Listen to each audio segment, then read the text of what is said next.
I'm about to tell you, I've only said out loud once, to my attorney, 3 weeks after it happened. He set down his pen, leaned back in his chair, and said, "Well, Martin, I'd say justice took care of itself." And he wasn't wrong. I'm 63 years old. I spent 31 years as a structural engineer, most of them with the same firm in Columbus, Ohio. I am not a dramatic man. I don't raise my voice. I don't make scenes. My ex-wife Diane used to say that was my biggest flaw, that I was too quiet, too patient, too willing to let things slide. She said it like it was an insult. Turns out she was right about the quality, just wrong about it being a flaw. Our daughter, Kelsey, got married in October. The wedding was held at a vineyard outside Charlottesville, Virginia, the kind of place with rolling hills and white tents and string lights between the oak trees.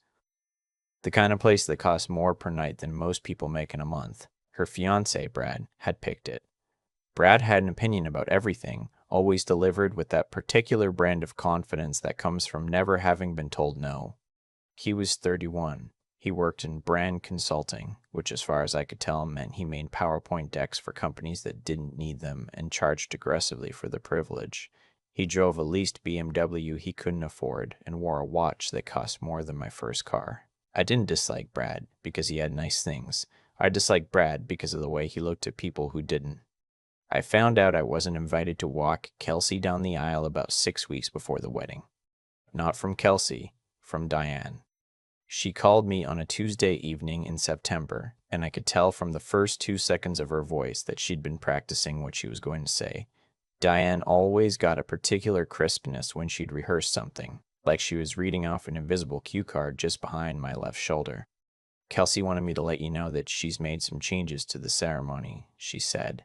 "Brad's father is going to walk her down the aisle, both sides. It'll be more unified." I sat with that for a moment. "She couldn't call me herself?" I asked. A pause. She didn't want it to be awkward. "Right," I said. "Okay. Martin, don't make this difficult." "I'm not making anything, Diane. I'm just sitting here." I hung up and stood in my kitchen for a while, looking out at the backyard. I'd redone that yard myself the summer after the divorce. New fence, flagstone path, garden beds along the south wall. Something to do with my hands. Something I could control. Kelsey and I hadn't been close since the divorce 9 years ago. I knew why. When two people split up and one of them has more time, more proximity, and more willingness to speak badly of the other, the kids tend to absorb whatever version of the story they're given. I'd never fought it. I figured when Kelsey was ready to see things clearly, she would. I'd kept showing up. Birthday calls, Christmas visits when she'd allow them, texts she sometimes answered and sometimes didn't. I kept the door open. I just stopped standing in the frame waiting. What I hadn't told Kelsey or Diane or Brad was anything about my father. My father, Earl Whitmore, was 81 years old and still sharp as a tack, living in a farmhouse outside Staunton, Virginia that had been in our family since 1952. If you looked at him, you'd see a quiet old man in Carhartt pants and work boots, someone who got his hair cut at the same place he'd gone since 1974, and still paid for things with cash when he could manage it. He drove a 10-year-old Ford pickup. He didn't have a smartphone. What you would not know, unless you looked at property records or had reason to dig into the agricultural trust his attorney had structured back in 2003, was that my father owned 1,400 acres of farmland in the Shenandoah Valley, 2 commercial properties in Harrisonburg, and a portfolio of municipal bonds that his CPA managed quietly and without fanfare. His net worth, as of the last time it had been formally assessed, was somewhere in the neighborhood of $8 million. Not flashy, not public, not something he'd ever once mentioned at a dinner table or used to impress anyone. He was my father. He was the reason I became an engineer. He was the man who taught me that you measure twice and cut once, in lumber and in life. He was also the one who called me 2 days after Diane had, because Kelsey had phoned him about the wedding and mentioned, in passing, that things between me and her were complicated right now. "What does that mean, complicated?" he asked me. I told him. He was quiet for a long moment. Dad was never a man who filled silence with noise. "You going to the wedding?" he said. "I was invited as a guest," I said. "So, yes, I bought a plane ticket." "You want company?" Dad, you don't have to. I didn't ask if I had to. I asked if you wanted company. So we flew together out of Dulles on a Friday morning in October. Dad wore his good blazer and the bolo tie he'd gotten in Santa Fe in 1989 and never once questioned whether it was appropriate. I loved him for that. Diane and Brad's parents had coordinated everything, I gathered. They were all staying at the vineyard property itself in the main house. I'd booked a room at a bed and breakfast about 4 miles down the road. Dad came with me. Neither of us complained. The rehearsal dinner was the Friday evening. I had been invited, technically. A printed card in a linen envelope that had arrived in my mailbox 5 weeks prior and felt, somehow, like a form letter. Brad's family hosted it in the vineyard's main dining room. Long tables, candles, catered food, an open bar that his mother kept gesturing toward with the enthusiasm of someone determined to demonstrate abundance. I arrived a few minutes early with Dad. Kelsey spotted us from across the room. She came over, and I could see it immediately, that particular tension around the eyes that she'd had since she was about 14. The one that meant she was managing competing pressures and wasn't sure where to direct them. Dad, she said. She hugged me. It was brief, correct, like a box being checked. She looked at my father and her face shifted. Genuine warmth finally. Grandpa Earl, I didn't know you were coming. Wouldn't miss it, he said simply, and kissed her on the forehead. Brad materialized at her elbow about 30 seconds later. He was wearing a linen blazer and had the particular energy of someone who'd had 2 drinks and was about to make them 3. He shook my hand without quite meeting my eyes and clapped my father on the shoulder the way young men sometimes do with old men when they're trying to perform respect without actually feeling it. Great to have you both here, he said, and then was immediately absorbed into a different conversation. Dinner was fine. I sat near the end of a long table next to a cousin of Brad's who worked in real estate and spent most of the meal describing a deal he'd nearly closed in Scottsdale. Dad sat across from me, eating steadily and listening to people the way he always did, with his whole attention, asking questions, remembering details. By the end of the night, 3 separate people had told me what a wonderful man my father was. None of them had thought to ask what he did for a living. Saturday, the day of the wedding, I put on my good suit. Navy with a light blue tie. I'd had it pressed at the hotel the night before. The ceremony started at 4 in the afternoon. The vineyard was beautiful, I'll give it that. The hills were turning, amber and rust, the kind of Virginia October that ends up in magazines. Rows of white chairs on a lawn, an arch covered in white roses at the end of the aisle. I sat in a 4th row on the bride's side, the seat that had been assigned to me, not the front row. The 4th. Diane sat in the front row with her husband, Ray. She'd remarried 6 years ago, a man who worked in insurance and seemed perfectly pleasant, the kind of man she could organize her life around without friction. She looked good. She always looked good at events. She'd worked at it. Brad's father walked Kelsey down the aisle. He was a large man, silver-haired, wearing a tuxedo. He had his arm through Kelsey's, and she was radiant. White dress, flowers in her hair, the particular joy of a woman who has arrived at the moment she'd been imagining for years. I watched her walk past me. She glanced my way, and, for just a second, something crossed her face. I don't know what it was. Not guilt, exactly.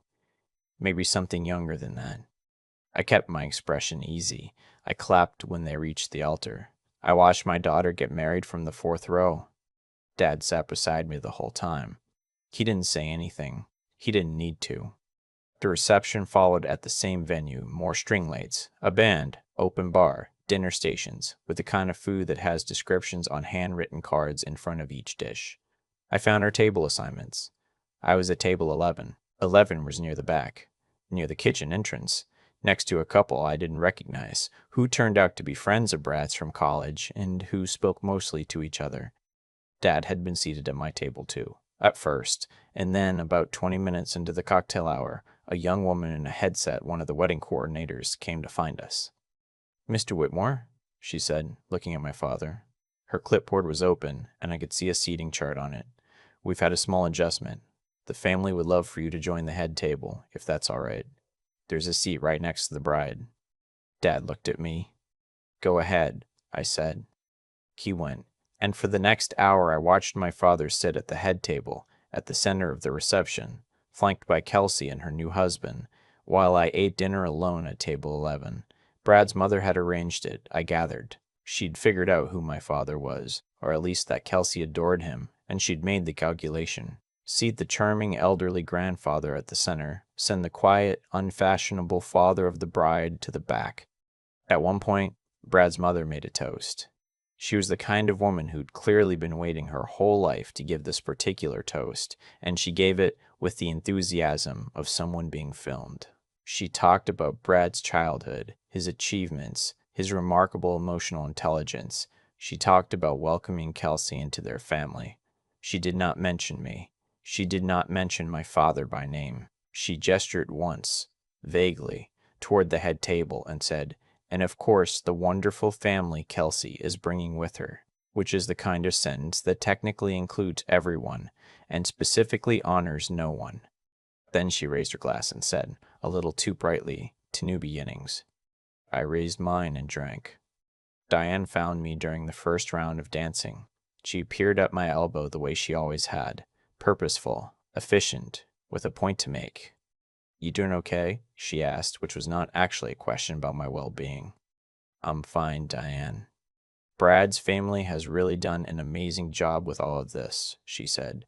"They've been so generous." "They have," I agreed. "It's a beautiful event."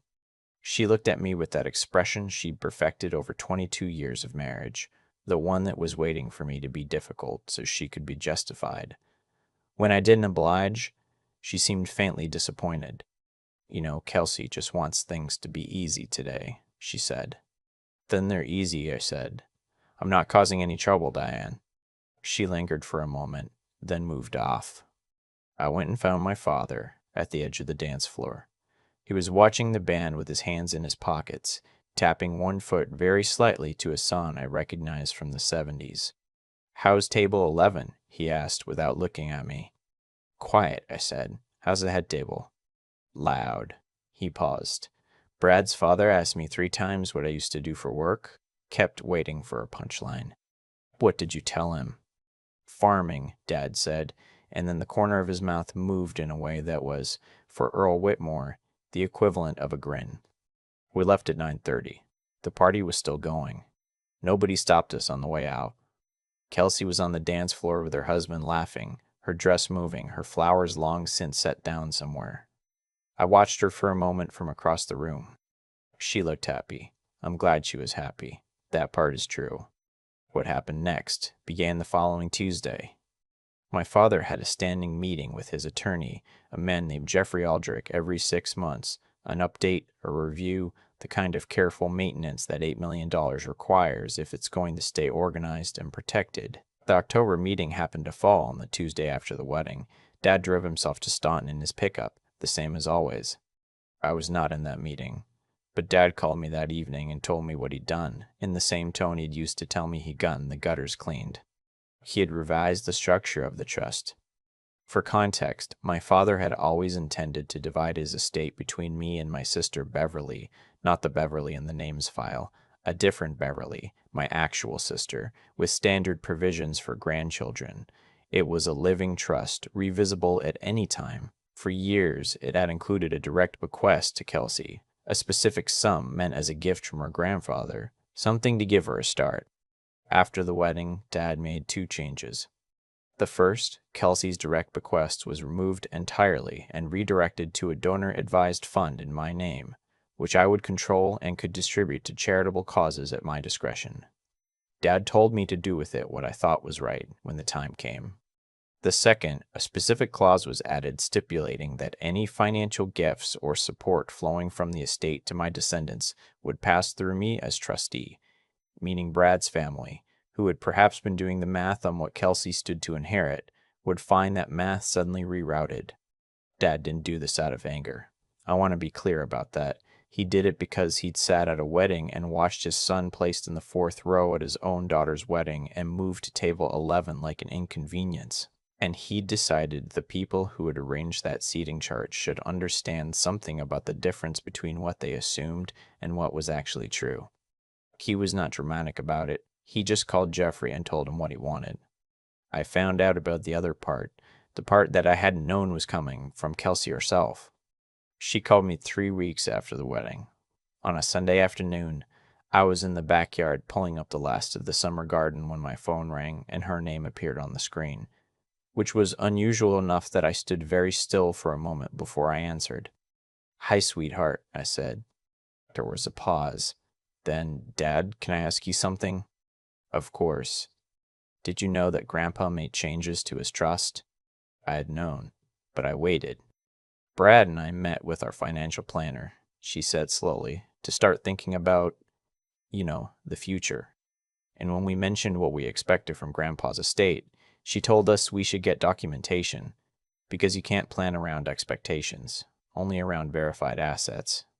A beat. So I called Jeffrey Aldrich's office, and his assistant told me there had been a recent amendment. "I see," I said. "Dad," her voice was different now, younger, stripped of the management. "Did something happen at the wedding?" I looked out at the garden. The tomato cages were still standing, empty, waiting to be put away. "Kelsey," I said, "I'm not going to tell you what your grandfather does with his own estate. That's between him and his attorney. But did something?"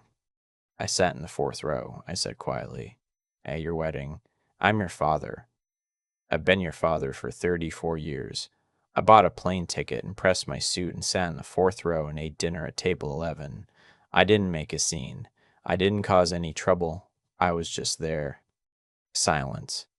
"I thought you understood," she said finally, "about Brad's family wanting to feel included." "I do understand," I said, and I didn't say a word about it. Not one word. I just showed up the same way I've been showing up for 34 years, whatever row you put me in. She was quiet for a long time. "Grandpa didn't have to do that," she said, but her voice had changed. "No," I said, "he didn't." We talked for another 20 minutes. It wasn't a resolution. Those don't happen in a single phone call, not after years of accumulated distance. But it was different from the conversations we'd been having. She wasn't managing me. She was just talking to me. Before she hung up, she said, "Will you come for Christmas? Just you. Not Mom.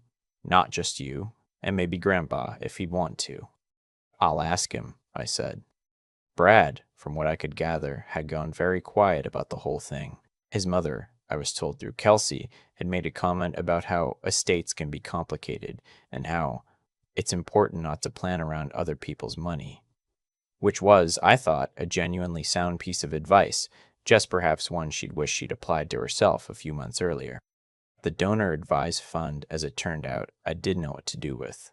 There's a vocational program in Columbus that trains adults without college degrees for skilled trade work: welding, HVAC, electrical. The kind of work my father had respected his whole life. The kind of work that actually builds things. I made a 5-year commitment to fund 15 scholarships a year. The administrator sent me a thank you letter. I put it on the refrigerator. My father came for Christmas. We drove out together on the 23rd, same as when I was a boy. Him in his Carhartt, me navigating, the radio on low. Kelsey met us at the door. She hugged me the way she used to when she was 7. Both arms, no calculation in it. Brad shook my hand at the door. He was trying. I could see that. It costs something trying when you've been wrong. I gave him credit for it. Dinner was good. We sat around a table that wasn't divided into tiers, and everybody talked to everybody else. Dad told a story about a tractor that had broken down in 1987 that somehow became the funniest thing anyone had ever heard. Even Brad was laughing by the end.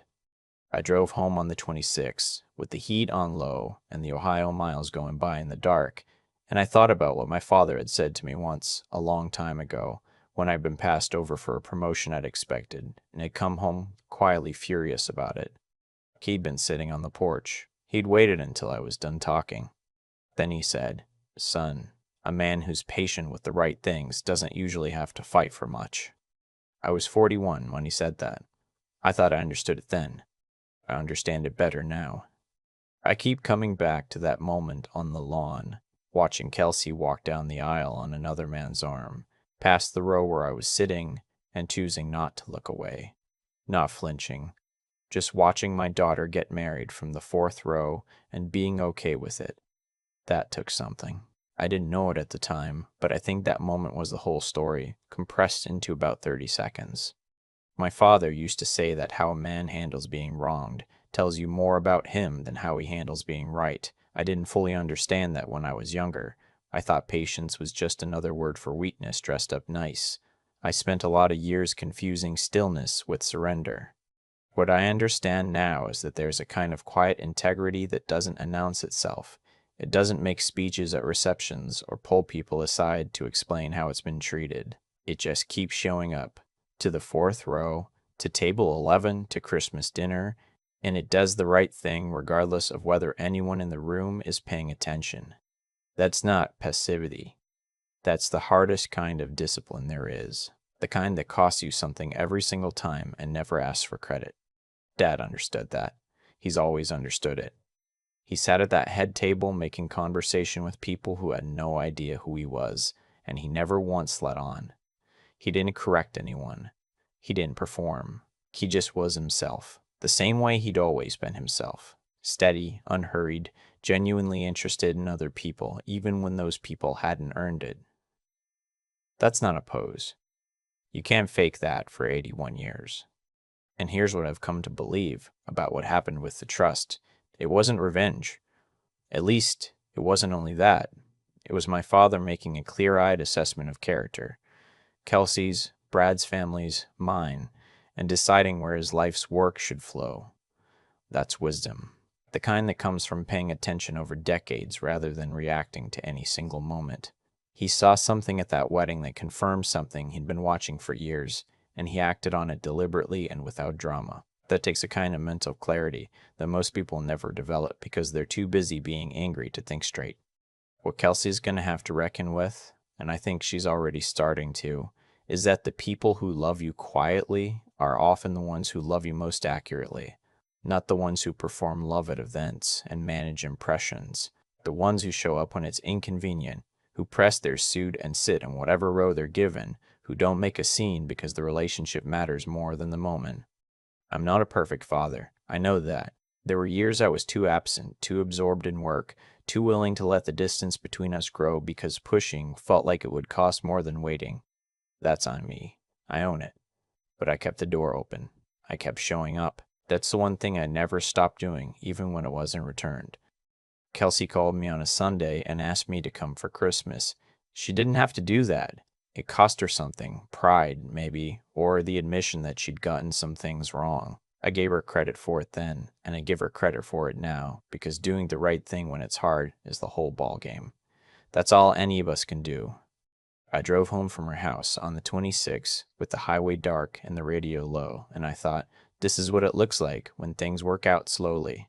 Not a dramatic reversal, not a public reckoning. Just a phone call on a Sunday, a door that stayed open, and a father and daughter sitting around a table talking like people who actually know each other. That's enough. That's more than enough.